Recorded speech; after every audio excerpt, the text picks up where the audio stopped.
रमजान के मुकद्दस महीने की आहट के साथ ही उसकी तैयारियां शुरू हो गई हैं। 23 या 24 मार्च से इस साल रमजान का मुकद्दस महीना शुरू होने जा रहा है। इस मौके पर बिहार सरकार ने सरकारी मुस्लिम मुलाजमीन को बड़ी सौगात दी है। बिहार सरकार ने रमजान के महीने के दौरान मुस्लिम मुलाजमीन को तय वक्त से 1 घंटे पहले छुट्टी करने की इजाजत दी है।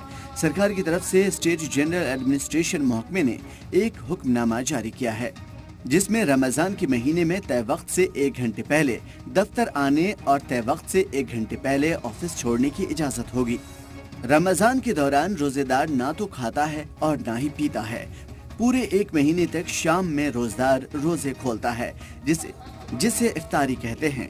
ऐसे में दफ्तर से 1 घंटे पहले निकलने से मुस्लिम मुलाजमीन को रमजान के दौरान बड़ी रियायत मिली है। वहीं रमजान के लिए मुस्लिम सरकारी मुलाजमीन को मिली सरकारी रियायत पर सियासत भी शुरू हो गई है। जहां सरकार के इस फैसले पर लोगों ने खुशी का इजहार किया है, वहीं बीजेपी सरकार से पूछ रही है कि नवरात्रि में हिंदुओं को ऐसी छूट क्यों नहीं मिलती। पूरे हिंदुस्तान में और बिहार में भी जो कभी नहीं होता था, ये अलग से नियम करना। अभी रामनवमी का त्योहार है, हिंदुओं को तो सुबह भी बैठना पड़ता है 11 बजे तक पूजा करने के लिए, और 5 बजे शाम से भी पूजा करते हैं। हर कोई जानता है, हर हिंदू के घर में रामनवमी होती है। तो हिंदुओं को क्यों नहीं छूट मिलेगी?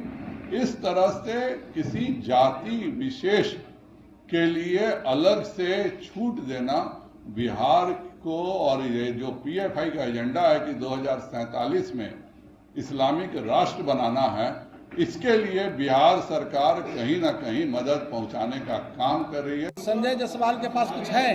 हमारे नेता विकास में विश्वास करते हैं और दिन रात विकास के लिए चिंतित रहते हैं। समझे, दिन रात वो काम करने में लगे रहते हैं। हम लोग भ्रम फैलाने के और लोगों को भटकाने में नहीं लगे। जो लोग लगे हैं इनसे पूछिए, इनसे सवाल करिए। रमजान में मुसलमानों को सरकार की ओर से मिली सौगात को बीजेपी मुस्लिम की खुशनुदी करार दे रही है। वहीं मुसलमानों की ये बड़ी राहत मिली है। सरकार के इस फैसले की समाज के लोग सताइश कर रहे हैं और बेहतरीन कदम करार दे रहे हैं। ब्यूरो रिपोर्ट, जी मीडिया।